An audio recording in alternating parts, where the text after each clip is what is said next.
Good afternoon and welcome back for our last session. I don't know about you, but those of you who have been attending since Tuesday, I really liked the music they played the first 3,422 times I heard it. And I don't know that I ever need to see that video again, but I'm glad we're here. I'm glad it's our last session. I need one person. I need Jacob. And Jacob, I'm going to say your name wrong, so I'm going to apologize. Jacob Camilligue. He is from Fremont School District in Wyoming. Are you listening? If you are, let me know.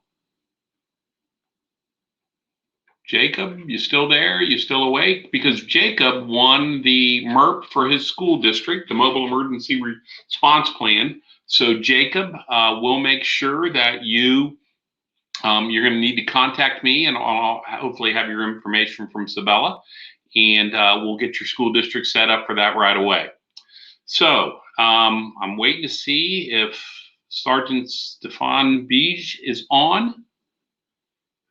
Can you hear me?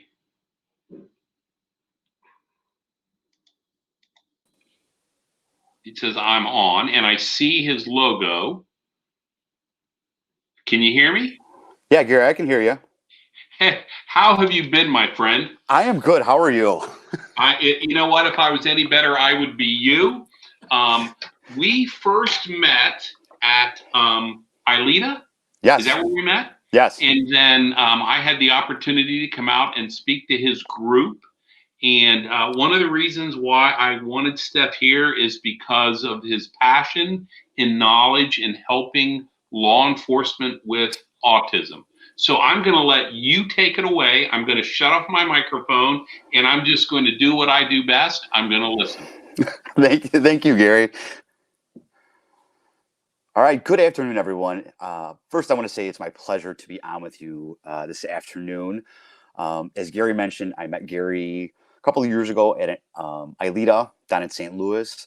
We've stayed in contact. I actually had him come out for my local organization to talk about school safety, and had Gary come out and present for us. But my passion, as Gary mentioned, is autism. And I'm sure we're kind of wondering, why are we talking about autism? How does this affect us as law enforcement? And obviously we know how it would affect us in schools, but how does it really affect us in law enforcement? And truthfully, 3.5 million people live in this country with an autism diagnosis every day. It's estimated that anywhere between 10 and 20% of our calls for service with law enforcement will involve somebody with a disability. Autism is the fastest growing developmental disability in the world. So that is why we're discussing it today, because it's not if you have contact with somebody with autism, but it is when. A little bit of my background, as Gary mentioned, I am a sergeant with the Addison Police Department, which is just located about 25 minutes west of the city of Chicago.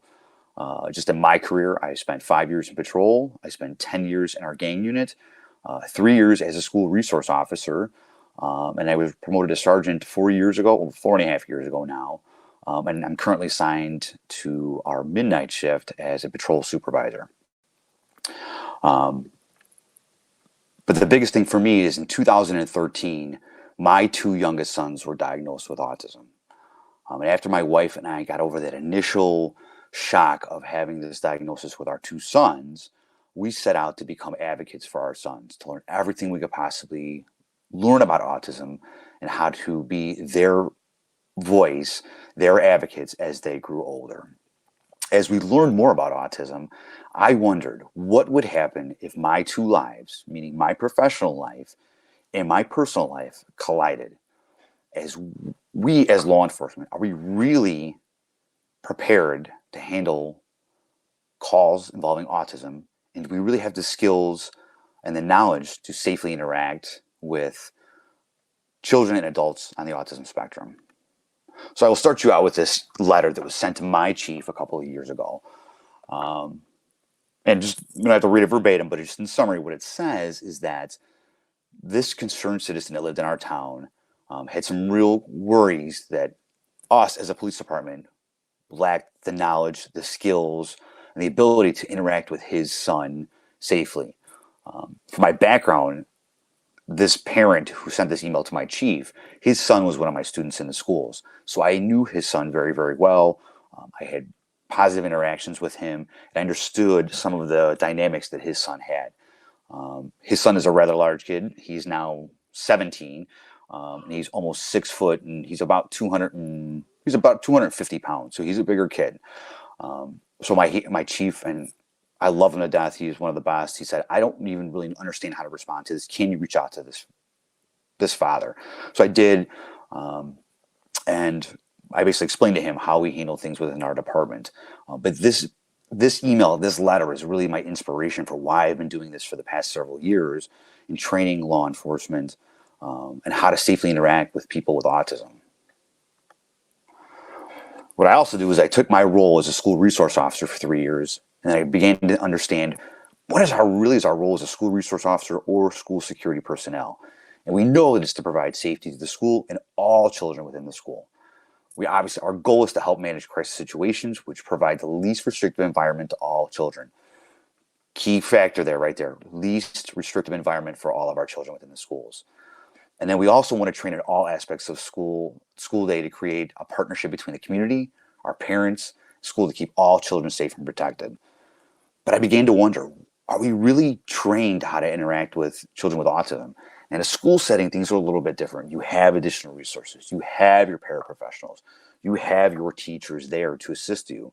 But there is going to be an instance where you are going to be called as a school resource officer or school security personnel, where you're going to be asked to assist in a call or a request to assist with a child with a disability who may be experiencing a meltdown, which we'll get into in depth in a few seconds. Or how do we do that? How do we really handle this? The first and foremost, the most important thing we have to do is understand what autism is. Really, the word autism is Greek, and the root means alone or isolated. And really, that's a great way to describe autism. It is a state of being alone or cut off. Individuals, adults, children on the autism spectrum, they have their own little world. The world operates around them, but they're not really in it. And I've always said it with my two sons, they will play around other kids, but not necessarily with other kids. Okay.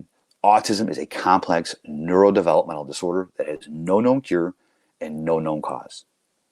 There are a lot of theories why autism occurs. Nothing really scientifically proven for sure. There is the idea that vaccines are the cause of autism. That theory has been debunked several times over again. The doctor that actually came out with that is out of Great Britain, and he had to surrender his medical license. And a lot of people that supported his study, saying that vaccines were the cause, had to retract that they supported that. The correlation between vaccines and autism is really those milestones that we're looking for our children, walking, crawling, things like that.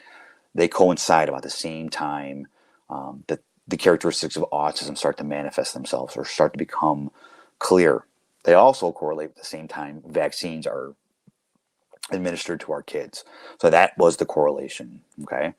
Autism is a part of a larger group of disorders called autism spectrum disorders. And throughout this afternoon, you'll hear me refer to as autism spectrum disorders or ASD. That is what I'm referring to. Autism affects normal brain function and development in three major areas: social interaction, communication, repetitive behaviors, and difficulty in adjusting to change. That because it's somewhat of a problem for us as law enforcement. Because why? We use those things to do our job every day. We use social interaction. We use our ability to communicate. Okay, those restrictive and repetitive mannerisms and behaviors that people with autism demonstrate, they are red flags for us as law enforcement. Okay, difficulty in adjusting to change. Really, if we respond to something or we have an involvement with something, we are an unexpected change, right? Nobody calls us to say, hey, can you come visit? I just want to tell you I'm having a great day and you come visit me at my house. Well, that's not the case. People call us as first responders, law enforcement, firefighters, when they're having a very bad day. We are not part of that routine. So these are critical things that we need to understand for law enforcement and how we're going to handle things and why these characteristics are so important for us to understand. We know that autism can be reliably diagnosed at the age of 2. And with my middle son, he was diagnosed at the age of 4.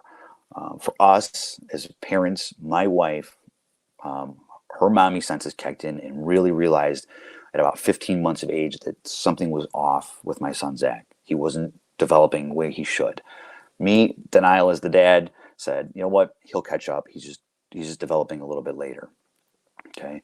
Fast forward to 2 years down the road, my youngest son Andrew was born, and we start seeing some of the same characteristics with him that we saw with my middle son Zach. So at that point, they were both diagnosed in 2013. Zach was 4 at the time. Andrew was right around 2 years of age.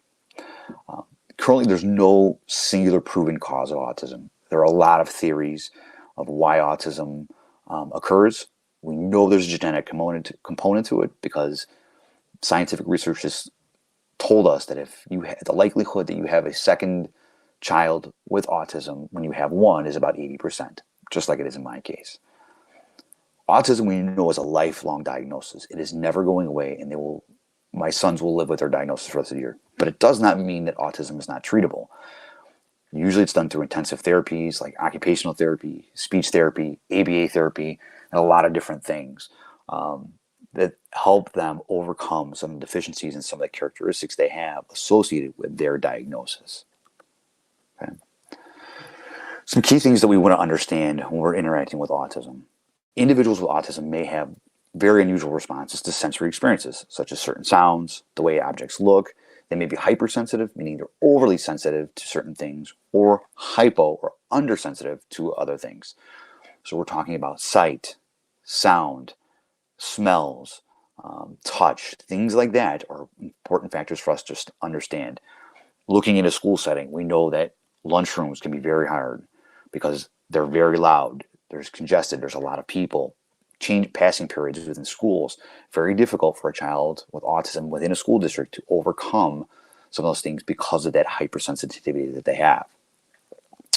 Autism is also considered a hidden disability, meaning there are no physical outward characteristics that you can look at somebody and say, yes, they for sure have an autism diagnosis. With some disabilities like Down syndrome, we know there's some physical features that go along with that can help us identify these disabilities. But autism is hidden. You cannot look at somebody. So the goal is to really focus on their behaviors and their characteristics of how they interact to make that give us those red flags to say this is possibly an autism diagnosis. Symptoms can range from mild to severe, meaning they're lower functioning. And lower functioning individuals will need probably lifelong care. They're usually contained in self-contained classrooms. Will need assistance in getting through a school day. Moderate functioning, again, kind of in the middle of the road. Again, they will need some assistance in certain areas, but may be very independent in others. And then we have our higher functioning individuals, and this would be considered our Asperger's diagnosis. They're considered the higher functioning side of the autism spectrum. They may be able to be in general education classrooms, may be able to operate their day with some accommodations, but otherwise function normally within school. They can work. They should be able to drive. They can get married. They can have children. They can function normally in society once they have overcome some of the characteristics of their autism diagnosis, but they're higher functioning individuals. Okay. About 3/4 of the population with autism also have a co-occurring or comorbid diagnosis along with that. These may include anxiety, ADHD, Fragile X, which is a genetic disorder, depression, gastrointestinal issues, obsessive compulsive disorders, seizures, Tourette syndrome, an intellectual disability, sleep issues, and motor difficulties. So on top of this autism diagnosis, about 3/4 of that population will have another co-occurring disorder. With my sons, both have an anxiety diagnosis, and then for my youngest son, he also has an ADHD diagnosis. So when you pair all of this together, it makes this diagnosis significantly more difficult to work with because you're now battling these comorbid or co-occurring conditions. In addition, there are some physical characteristics with autism that are important for us to understand. About 40% of the population with autism will suffer from seizures. I am very lucky that neither one of my boys suffer from seizures. It's one of the few things that we don't really have to worry about with them because we've never had that issue. But in addition, some of the physical characteristics are this. People with autism or on the autism spectrum are hypotonic, meaning they have low muscle tone, which inhibits their ability to breathe during stress. In a prone situation, it can be considered physically weak or unsteady. This becomes a problem, especially in a restraint situation, either out on the street in a law enforcement situation or within a school district. That prone position is very dangerous for an individual with autism because of their underdeveloped trunk muscles. It does inhibit their breathing and makes it very, very difficult for them. Asthma and heart conditions are also very, very common as well. Remember that with that hypotonic, the seizures, and that asthma and heart conditions, placing them down on their stomach really puts them in greater risk for positional asphyxia than it does the average person. We know that positional asphyxia can set in very quickly. It's significantly faster for a person on the autism spectrum. Key components that we need to understand. Okay. So here's some autism characteristics or autism statistics. ASD occurs in all racial, ethnic, economic, and social groups. It knows no boundaries. It affects everybody equally. 2020 Centers for Disease Control, CDC numbers report that 1 in 54 births will have an autism diagnosis. That number is jumped just from 2 years ago, it was 1 in 59. 2 years before that, it was 1 in 68. 5 years before that, it was 1 in 88. The numbers are growing every single year at staggering rates. This 1 in 54 is a little misleading. And what the CDC does when they're calculating this is they take from birth to age 8, and they look for the autism diagnosis between that age gap, and that's where they get this number. What it doesn't account for is that those individuals they get diagnosed later in life. If they get diagnosed 10, 11, 12, or high school, or even as an adulthood, they are not calculated into this number that we see. Autism is 4 more times greater in males than it is in females. So it's about 1 in 34 boys and 1 in 144 girls. Why that is, no one is really sure why. Personally, I think the female population is underdiagnosed. I think that number is probably a little bit closer than what those numbers suggest, but it does afflict males more than it does females. 31% of the children with ASD will have an intellectual disability along with their autism diagnosis. My son, Zach, has a borderline intellectual disability on top of his autism diagnosis as well. But on the flip side, about 44% of the children with autism will have an average or above average intellectual ability. Some of the greatest minds in the world have a high functioning autism diagnosis. A lot of times, autism does not affect the intellect or the understanding. What it does affect is the characteristics and the behaviors. And that's critical for us to understand. About 35% of adults aged 19 to 23 with autism have never received postgraduate education after leaving high school. This becomes a significant problem because there is a significant lack of resources for adults with intellectual and developmental disabilities. We know within our school districts that they can stay within that school district the day before their 22nd birthday. But after that, what is available for them after graduation? What kind of job training? What kind of education can they get after that? And truthfully, there really is a lack of resources. So what happens is with a lack of resources, they are now pushed out into society with no real options or viable options. And what happens is they fall into our lap as law enforcement. So that's a critical thing. So some things we're working on is trying to push that the job training and education after they're done with high school to be able to get them productive in a place in society that they have. Okay. So we're really going to focus on three main areas today: repetitive and restrictive behaviors, communication difficulties, and social impairments. These are the three main areas that we're going to discuss today. We're going to give you some de-escalation strategies, and we're going to give you some strategies for how to safely interact in a couple different settings. Okay. So that social interaction, some things we need to understand. People with autism will have a reduced eye contact, meaning they won't really look at you in the eye. It doesn't mean they're being deceitful or not engaging. That's not the case. But what the problem is when you're having a communication or communicating with somebody with autism, they can only do one or two things at the same time. They can look at you in the eye, but they won't be able to pay attention to what you're saying. There's too much going on with their facial features. So don't force the eye contact. You want to check for their understanding, but we don't want to force that eye contact if we can. Difficulty in receiving and expressing emotions. People with autism will say they have a flat affect face, meaning they don't show their emotion, whether they're happy or sad. Okay, there's difficulty in developing relationships, meaning when you have struggles with social interactions and communication, it's difficult to form positive relationships. Doesn't mean they don't want to. They do. It's just very, very difficult for them. Difficulty in using nonverbal social communication. We know that a significant part of the way we communicate as humans is through our body language. But if you can't read that, it becomes difficult to understand social situations. No respect for personal space. And we don't understand, children with autism really don't understand those social boundaries or what is too close. It becomes a difficult thing for us as law enforcement because we don't really want people to get into that space for us, right? We see that as a threat, an officer safety issue.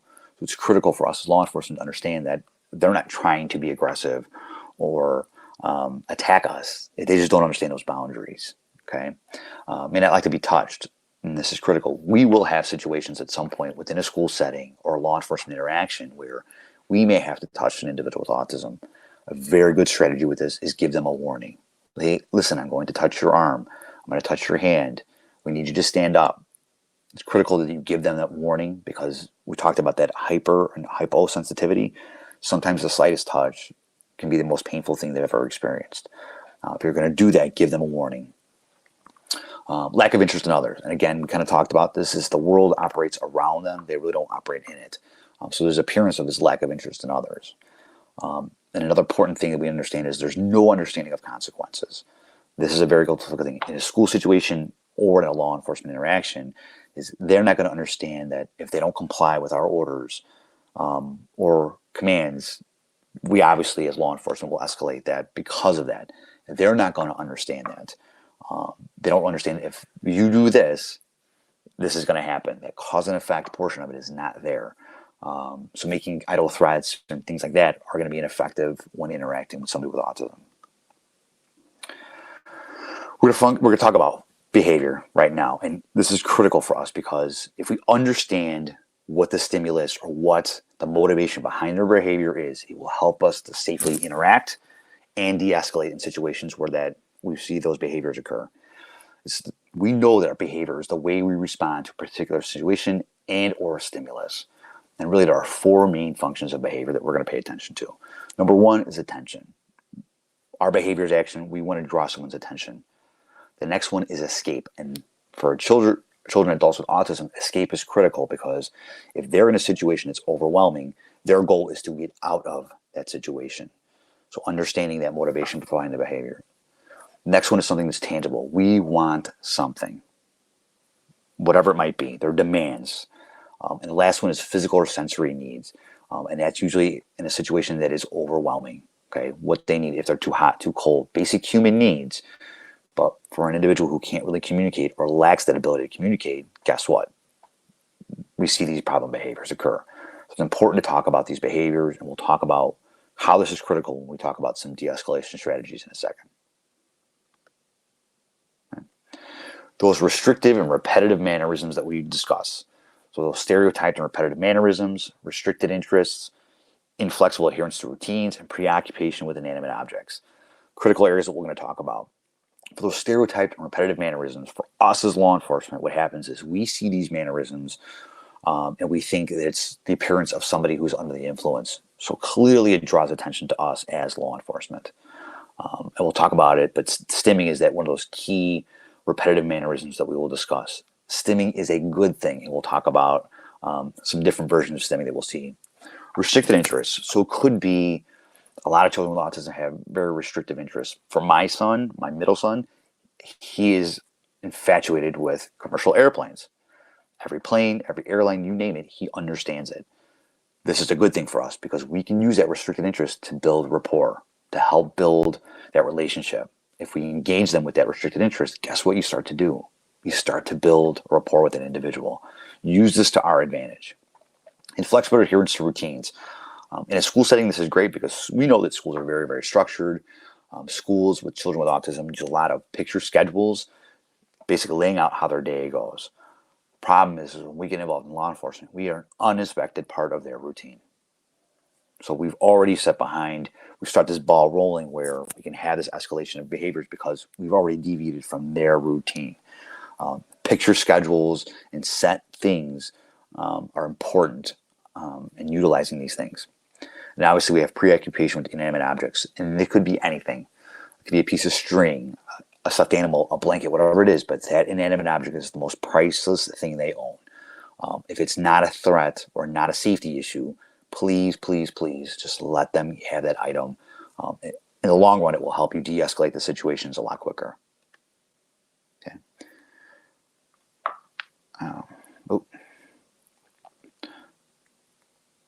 So in addition to refusing that set schedule, many individuals have these OCD tendencies. And I will tell you, these are pictures from my own house. These are my sons. And we see how the commonalities of lining things up, having things in order, absolutely will happen. It absolutely will happen in a school setting, will absolutely happen in a home setting. Critical thing to understand with this is if these items are set up like that, please, please don't interfere with them. The aftermath of when you're interfering with what that is can escalate them significantly higher. Those OCD tendencies are great because here's another positive thing that we can utilize is there's a very set and rigid routine of structure and rules. This is great for us because what happens is if we say, listen, Jake, you need to stand up with us because the rules say you have to walk out of this classroom. Using that to our advantage to interact safely is a great thing. Use that to our advantage as the rules say this. It's a great play for school security and our school resource officers if you are responding to something within your buildings where your school staff is requiring or asking for assistance. And we talked about stimming those restrictive and repetitive behaviors. These are the ones we're going to look for. So there is a visual stimming with staring of lights, repetitive blinking, moving fingers in front of their eyes, or hand flapping. Auditory may be tapping of ears, snapping of fingers, making vocal sounds, or humming. Tactile is rubbing the skin on one's hands on an object, so we see a lot of it with kids rubbing their hands on carpet or different textures. Vestibular, and it's that sense of balance, so we may see some rocking back and forth or rocking side to side, and occasionally you'll see some spinning depending on the child or adult. Taste, if you've ever heard of the term pica, this is what this is. It's the placing of body parts and or objects in one's mouth or licking objects. This is my youngest son. He has a strong oral fixation on things, so it's not uncommon for us to use a chew tube or different items to kind of help him along with that. The next one is smelling of objects and or sniffing of people. This is critical because sometimes smells are very overwhelming for a person with autism. So this could be a good thing and or a bad thing. My middle son, Zach, is hypersensitive to the smell of jasmine. My wife had these air fresheners in the house, and he went bonkers. We couldn't figure out what it was, and it was the Glade air freshener plug-in that was driving him nuts. The olfactory senses were overwhelmed, and it was sent him kind of spiraling out of control a little bit. We talked about the sensitivity to light, sensitivity to sound, sensitivity to touch. This is critical for us to understand, especially in a school setting, because we know that school settings can be overwhelming. We know that school settings can be loud. We know that school settings can be very light. We know there's that sensitivity to touch. So these are critical things to understand. And if you have some problem behaviors, it's reducing these things. that we want to do. Critical thing we have to remember is that a person with autism, their senses are very heightened compared to that of a neurotypical person. So it's very important for us to understand they don't experience things the same way we do. Some critical tools to use to do this are turning off lights, using noise canceling headphones, and obviously giving that warning to touch if we have to. Okay. Some signs of overstimulation that we're going to look for in a school situation or even a law enforcement situation. We're going to look for that hand flapping. We're going to look for pacing. We're going to look for rocking. We're going to look for scripting, and I'll talk about scripting in a second. We're going to look for those loud verbalizations. These are all things, are red flags that we're overstimulated, and we're getting to a point where we're getting too overwhelmed. So we have to start to reduce that overstimulation to kind of bring them back down from this. Scripting is important because scripting is just the rehearsing or repeating of particular lines from movies, books, things like that. Scripting may seem like nonsense babble, but if we read deeper into it, because of the lack of vocabulary, scripting can be important because they can be using those lines from movies and books to vocalize what they're experiencing. So it's very critical that we listen to what is being scripted. Key points. Stefan, I'm moving your slides, and I think I'm During out that of place. overstimulation, when they're overstimulated or too overstimulated, what's going to happen is we're going to get a meltdown. A meltdown is a loss of behavioral control. They've hit the point where they cannot handle the situation anymore, and they're losing control, and they melt down. We can see some aggressive behaviors. We can see self-injurious behavior, meaning head banging, throwing themselves on the floor, banging their head against items. And the last one we're going to see is elopement or wandering. And that is just, they are trying to get out of that overwhelming situation. So they will flee a safe setting because of that overstimulation. Okay. So when we see the meltdown, this is kind of the stages of a meltdown that we look for. Those pre-meltdown signs are, this is where intervention is critical, especially in a school setting, because you have the ability, you have an environment that you can control in a school setting. So we see this rumbling stage, and that's those signs we're looking for, that hand flapping, that rocking, that pacing, that scripting. These are the signs that we want to look for, this pre-meltdown intervention. And this is where we need it. So we reduce that overstimulation. We use our calming strategies, which I'll give you some in a second. Once we get out of that stage, we now enter the rage stage. And this is where that explosive loss of behavioral control occurs. And this is, at this point, safety is the main concern. In a school setting, if this happens in a classroom, there are a couple ways to handle this. Number one, we either want to remove that individual from that classroom, and or we want to remove the classroom from that individual. It may be easier to move an entire class than to move a student that has now experienced the meltdown inside of a classroom. Once they come out of this rage stage, important critical fact is this rage stage may last up to an hour plus, depending on a given situation. Patience is critical in these situations. Once they start to come out of that, they may not even recall what happened. This is where empathy and support is critical to get them to de-escalate, to get them calmed down. Because if we don't, they can go right back into that rage stage if we don't use these coping strategies that we've developed. Okay, here are some of the strategies that we want to employ, and these are pretty universal across the board. And I will tell you, these strategies I have used with my own son, so I'm not pulling this out of anywhere. This is from my own experiences. A lot of what I'm talking about today are from my successes and failures of interacting with my own two sons. Stefan, so, can you hear me? Ignoring the problem behavior is a critical thing. This is a very difficult situation because can we really ignore aggressive behavior? Can we screaming, yelling, crying, vulgar language? The answer is yes, we have to, because even negative reinforcement is still reinforcement. By acknowledging that problem behavior, even with a negative response, you were still reinforcing that behavior. So it's critical that we have to ignore it.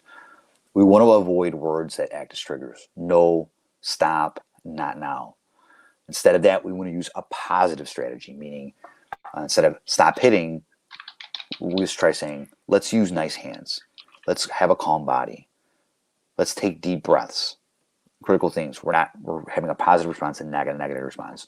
No, stop, and not now can sometimes act as trigger words. If we have calm areas, and if you're in a school setting, for your school security personnel or your school resource officer, hopefully a school has a sensory room or therapeutic room, they're great. If we can get that student into that room, that is great because we can reduce that stimulation and get them to calm down. It may not be always easy to bring that student to that area, but using that, getting them calm enough to get them to that area is a great thing. You may have to create your own therapeutic room wherever your setting is. So it's reducing the overstimulation, removing students, removing teachers that aren't necessary, and things like that. Stefan, can you hear A me? great another way is preferred sensory activities. We as law enforcement in my department, we carry sensory kits in our squad cars. They have noise canceling headphones, alternative communication devices, fidgets and different things to help them de-escalate. Very minimal cost, worth their weight in gold. In a school setting, if you have these items, I highly suggest using them. That helps de-escalate things. Deep pressure is the next one. In our sensory kits that we carry in my department, we have a weighted lap pad that can be used as a weighted item. Deep pressure is critical because it is soothing. Even giving a big bear hug, depending on the student, may be the most calming thing they've ever experienced. My kids used to do a thing, it's like, I can't even explain it, but they called it the car wash. And it was two big rollers, and they would squeeze him through it. And it was that deep pressure that would calm him down. So they called him his car wash. So he was escalated. They said, we're going to go to the car wash. And he would get up and go right through his little car wash. And it was that deep pressure that was soothing to him. It would de-escalate him. Calming breathing exercise that we can utilize. So what I do with my sons, and it worked very well, we smell the cake, we take a deep breath in through our nose, blow out the candle. Deep breath in, smell the birthday cake, blow out the candle. In a law enforcement situation, we talk about what? Tactical breathing, right? We know that tactical breathing helps lower our heart rate, helps calm us down. It's no different in a meltdown or a situation with autism. Those calming breathing strategies are great ways to help them de-escalate them quicker. Okay. Language strategies, and important for us is we know that there's an absence or delay in language. About 40% of the autism population will have a delay or an absence in language. So they may use stereotyped or repetitive language, and that's that scripting that we talked about. There is going to be some difficulty in initiating or maintaining a conversation. Those reciprocal conversations that we can have really suffer with autism. There are deficits in tone of voice, so they may be super loud, super quiet, or almost have a voice that's almost robotic-like. And we know that there's a lack of social play because we have those difficulty in interacting in social situations. Important thing, concept with language here, and these are the things we're going to understand. There's a difference between receptive language and expressive language. Receptive language may be uninhibited or unaffected with children with autism, meaning they may be able to receive the language that we're saying. They may be able to understand everything that we're saying, but it's the expressive portion that lacks, and it's the ability to communicate or express what you are feeling or saying. So there's not a response. It doesn't mean they're not understanding or receptive to what you're saying. They may be able to understand. They just can't express it. A lot of times, if receptive language is not really influenced, in some instances it is. It just depends on the situation. But just because they're not answering doesn't mean they're not understanding what you're saying. That receptive component a lot of times is there. Okay. Some communication strategies: speaking clearly, concisely, clear, concise commands, one command at a time, using a calm, quiet voice, checking for understanding, making sure they understand what we're asking. Great way to do this is have them repeat back what you asked. If they can do that, then we have they've understood what we said. A last part is no slang or abstract language. If you tell a child or an adult with autism to go take a seat, they're going to walk over to a chair, they're going to pick it up, and they're going to say, where do you want me to take it? Very concrete thinkers, so we have to be very clear in our commands or what we're saying. Give extra time for those responses. You may have to give a 10 to 15 second window for them to get a response. Okay, repeat or rephrase certain things. You may have to repeat it after that 10 to 15 second window. You may have to repeat what you're asking. An important thing is one person talks at a time. We as law enforcement are horrible with this. We'll have 2-3 guys in a call for service, and they're all barking orders, barking orders, barking orders. Please just take your time. One person does the communicating. Okay. Another deficiency we see with communication is echolalia. And echolalia is just repeating back the last phrase that they have heard. So, for instance, what's your name? You may get a response of, what's your name? Where do you live? Where do you live? What's your phone number? What's your phone number? Well, it comes off as if they're being evasive, uncooperative, and it's not the case. It's just they are trying to communicate. They just don't have the ability or the words or the vocabulary to be able to do that. When given a choice, they may always repeat the last option they had. If you have a situation with echolalia, you have to change your strategy and how to communicate. Okay, a great way to do that is first, then praise. And these are commands that we want to utilize. First, we're going to stand up. Then we're going to walk into the calming room.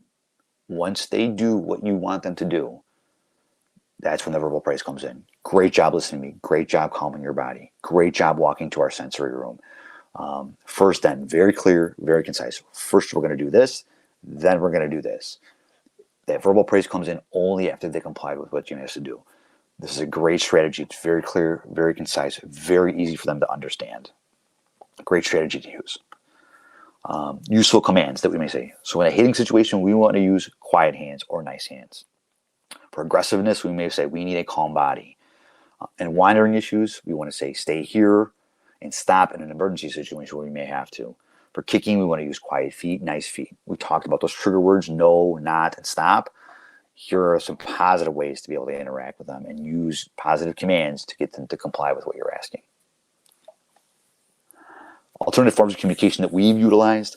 So when I was in the school district, I went to our school district, our director of special education, and said, I want to create a set of PEX cards or picture exchange communication system that's geared towards law enforcement. So we created these PEX cards, and these are the ones you're looking at the top. They're geared towards a law enforcement situation. Are you hurt? I'm here to help. I'm a police officer. We're taking a page from the school districts and utilizing some of the resources that schools use and incorporating into our bag of tools that we have as law enforcement. Some may use a iPad to communicate, an assistive technology device. Let them use that. And for those of us old enough on this presentation to understand what old speak and spell was, that's exactly what this is. They type in what they want, and the iPad actually does the communicating or speaking for them. Social stories are a great resource as well. If you're in a school district, utilizing them to create social stories. We use social stories for our fire drills, for our active shooter drills, for our tornado drills, for emergencies within the school. Visuals are a great way to communicate and for them to understand what you're trying to communicate. Again, social stories for first and then. I do have some resources for social stories for a lot of law enforcement situations. You'll have my contact information, and please reach out if you are looking for those. Okay. So we're talking about this in a school setting. So here's some of the headlines, and these are very recent headlines, and I go through pretty regularly to look at what we're seeing and what we're. These are only about 6 to 8 weeks old. So a 7-year-old with autism handcuffed by a school resource officer and pinned to the ground. My friends from Boston are going to kill me, but it's Worcester police officers handcuffed 10-year-old boy with autism, fracturing his arm. Lawsuit alleges. Police shooting of a boy with autism, Salt Lake City, leads to call from our crisis intervention teams. That 13-year-old one, it's a very unique situation and setting in that one. But these other two involving police officers in a school setting. And I've seen countless videos of school resource officers handcuffing children with autism because they're having behavior-related issues. Rather than utilizing some of the strategies we talked about, they're going to use of force situations immediately. And this is what's getting our school security staff and our school resource officers into a lot of trouble. There are much better strategies to deal with our children with special needs. There's also a significant portion of the population that says that children in schools with disabilities are arrested at a significant higher rates than those that do not. Which is why this is so critical in a school situation for our SROs and our school security personnel. Okay? We know they're 7 times more likely to draw the attention of the police because of their characteristics, but they're also likely to be more victimized. If you don't understand socially, have the lack of ability to communicate, you are the perfect victim. We know there's an increased risk and personal danger because we don't understand those consequences. There's also an alternate sense of personal modesty. And then we see those unusual behaviors. All these are red flags or triggers that will draw attention to law enforcement. Perfect victim. So an older article, and this is from 2015, and there's nothing more recent. That is the problem. But 35% of individuals with special needs, specifically ASD, have been the victim of a crime. So it's physical abuse, sexual abuse, property crimes, neglect-related issues. This is critical as a school resource officer in a building because we know as SROs, we are the first line in detecting abuse, along working hand in hand with our school staff. We are that first line, so it's critical for us to recognize some of the characteristics and signs of autism, and know those deficiencies so that we can recognize some of the signs and characteristics associated with abuse and neglect related issues. Critical for us to understand. Some of the expectations with people with autism or disability: privacy and sense their own body. Because they need assistance with their assisted daily living skills, it's not uncommon for them to be unclothed in front of an adult or a stranger, somebody who's assisting them. This opens them up for being victimized sexually. We know the expectations for life and achievement. They have the idea that there is a low expectation of life for life and achievement, so they get targeted. Children with disabilities are very obedient and passive because they rely on other individuals to help care for them, which means them open for trust-related issues.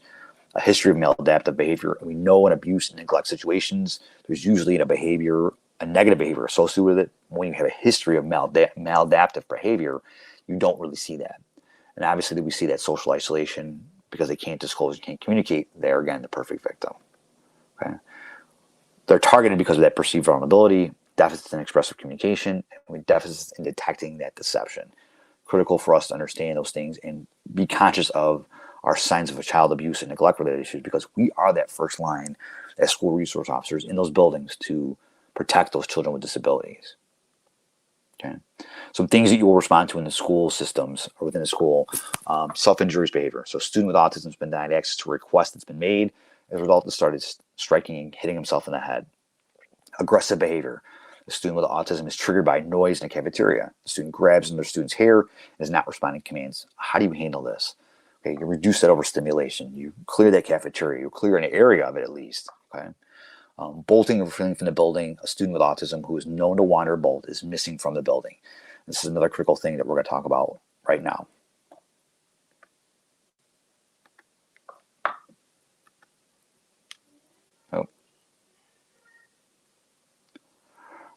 We know as children with autism, it changes a little bit. So what happens is autism in age, hitting as a child is one thing. But as they get older into high school, hitting becomes a battery and assault. Playing at parks becomes pedophilia. Pocketing of preferred items becomes a theft. Invasion of personal space becomes stalking. As children grow older, the attitudes for those unusual behaviors start to change. And now we're talking of our high school, even collegiate, our college-aged individuals with autism. That may be there. These things that are their normal behavior that were accepted as children are not as an adult. So the attitude starts to change. Some of the reactions that we're going to see to the police: defensively striking out. This is communication. What's key for us to understand is that this striking out is communication. Okay, it's understanding the situation. They'll run away. They'll grab at the officer's equipment, or maybe unresponsive to commands. Reactions from the police. So we know these interactions can be frantic and very challenging. Okay, what I tell law enforcement personnel, whether you're in a school resource officer setting or on the street, is don't take it personal. They're not trying to act out individually against you. It is the given situation and the circumstances that what it is, and you just happen to be there. It is very common for officers to take things personal. Please do not. Remind yourself that ASD is the cause of the challenging behavior and not something else. They're not trying to be aggressive. They're not trying to be difficult, but they can't because of this autism diagnosis. Their behaviors are very, very challenging. Some realistic expectations. These calls can be very time consuming. A meltdown can last an hour, hour and a half. Knowing this ahead of time will fend off your frustration during this interaction. If you know that going into that this could be very long, you're mentally prepared for it, know how to handle it. The next thing is don't expect a well-mannered obedience, because you're not going to have it. You're going to have some horrible language, some aggressive behavior. Again, understanding that, don't take it personal.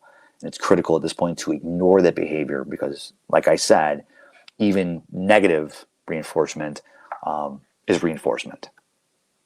Okay. Wandering elopement of things, and this is critical for schools as well. We know that about 50% of the people with autism will wander from a safe environment. Accidental drowning accounts for 91% of the lethal outcomes in children in wandering events with autism. Other dangers are dehydration, heat stroke, hypothermia, encounters with strangers. There are three main types of wandering that we really want to discuss. Number one is goal directed. They want something. It's usually when a preferred activity was stopped, their goal is to get back to that preferred activity. So it's critical to understand what they were doing just prior to that wandering event that will help us lead us to where they may go. Bolting and fleeing, and this is sensory related, meaning there is a reaction to something that's typically a sensory overload. My youngest son runs out of the building during fire drills because the sound is overwhelming for him. He can't handle it. So if he's close to a door, he is outed because of this. And the last one is wandering. And left unattended, they will just wander off. And this is my middle son. If I just left him outside, he would wander off with no particular agenda or destination and would just go. It's critical to understand what the characteristics and motivation behind wandering events are to help us see to get them. And I want to talk about this case. This was Avante Akendo. And Avante Akendo wandered from a school setting in October of 2013. There were some critical mistakes done by the school. A school security guard saw Avante wander around the building and called out to him, said, "Excuse me," but Avante couldn't communicate. He was mute. So he just wandered out the door and didn't realize it. It took them several minutes for them to realize, his staff members to realize that he had wandered off. School security guard said, "Oh, I saw him in the building," and they started their search inside the building first. Well, the problem is Avante had gone out of the building. He wandered off, and Avante's body was located in January in the East River in New York City, and he had drowned as a result of this. There were some critical mistakes done by the school district of how they handled things like that. It's critical to understand that in Avante's IEP was mentioned that he wanders and has the propensity to wander. Was missed by the school district. So the school district, when this one was held liable, and they settled for, I believe it was $2.7 million in Avante's death. But as a result, New York passed Avante's law, which gives funding to help and with resources for missing children or wandering events with children with autism. But again, there were some things the school district did very wrong where they could have probably prevented this from happening. It took his aides an extended period of time to realize that Avante had wandered off. Rather than looking at the cameras to see where Avante went, they just started their search inside the building, which was another critical error that they made. Okay, and he's wandering on elopement events. Treat them as critical. Interview the parent caregiver. Understand their likes and dislikes. Ask about a tracking device. Many children with autism have tracking devices. Many families do utilize them. It's critical to ask. Search your water first. If you take nothing from me today, and this presentation is on a wandering event, you search your body of water first. Other dangers are roads, trains, construction sites. Asking about their likes and dislikes. Important, critical if you're going to use a dog for that search. Understand if they're scared of dogs. Ask whether they'll respond to their name. They may or may not. Information out to the public. This is critical. Reverse 911, your social media, the media. Get it out as quick as you can. And last but not least, don't give up. These kids are incredibly resilient, and because they don't have that fear of consequences or that hypersensitivity to certain things, they can survive out in the elements significantly longer than the average person can because they don't have those same sensitizations that we do. Okay. Important to understand the ADA and how it affects us in law enforcement. Just remember, a lot of times police departments are in violation of the ADA, not knowingly, just by we don't understand it completely. Okay, some critical things to do is a lot of these are in arrest situations where an individual with disabilities behaviors are misconstrued and are now become arrestable offenses. And that's where a lot of the civil liability comes through with ADA and law enforcement. A lot of this occurs in schools as well. So it's important as the SRO to understand the dynamics of what the behaviors are and not misinterpreting that as criminal behavior as opposed to reactions from the disability. Okay, so discrimination liability courts, it's really wrongful arrest situations I see the most. Failure to accommodate is number one, but those are very difficult cases. But clearly we need to understand those things.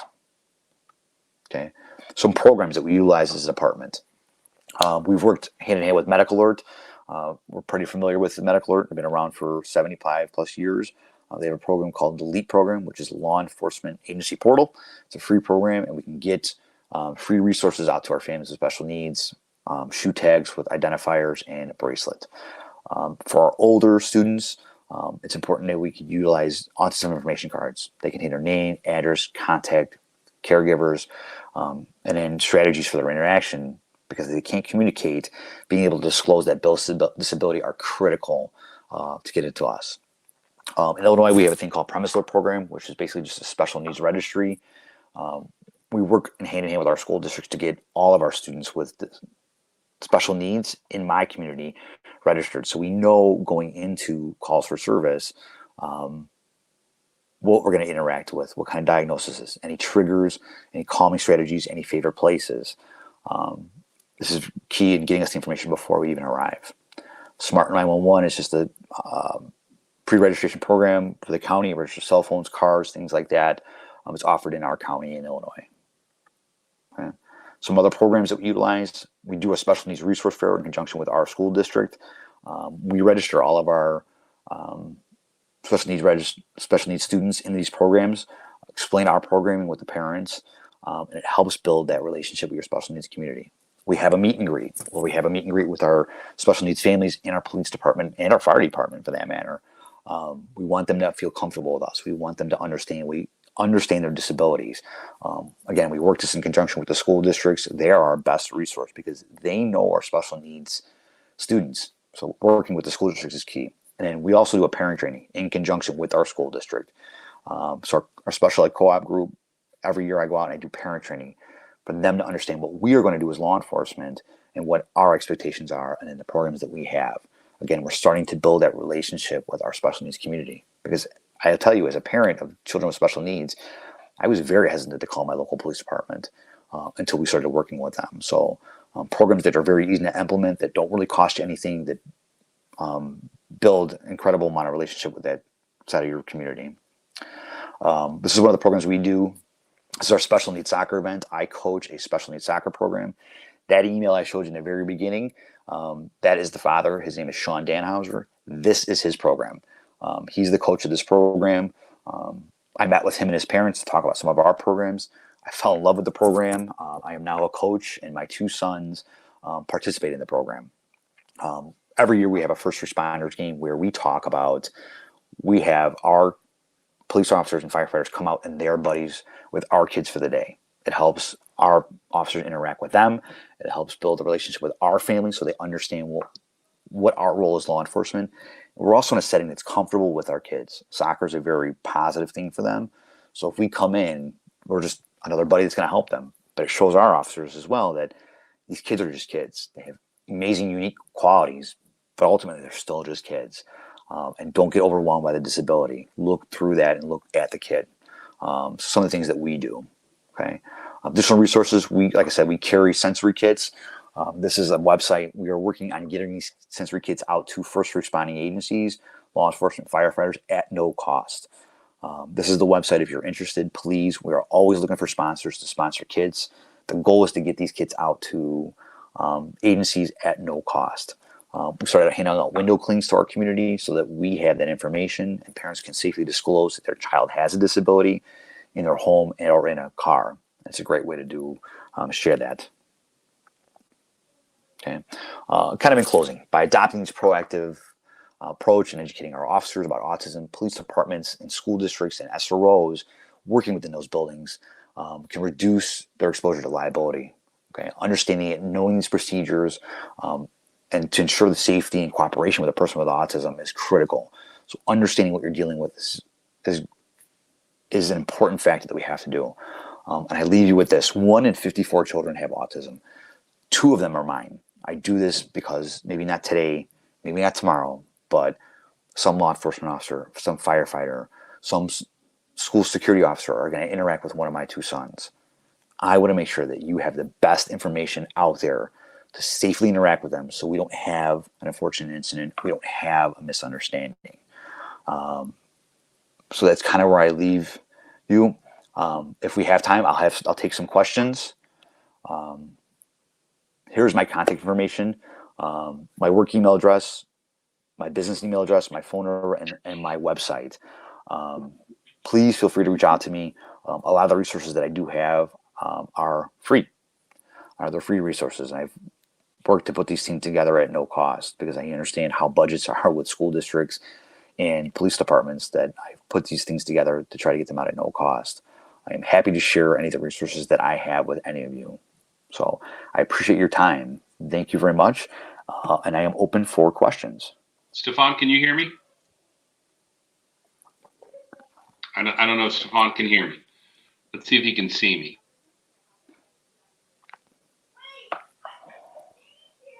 Over your headphones. Can you hear me? Yeah, I got you, Gary. Can you hear me? Yeah, I can hear you now. So first of all, I'm going to say what somebody else already said. Amazing presentation. Well done. I love how you relate everything back to SROs and how they can help the students.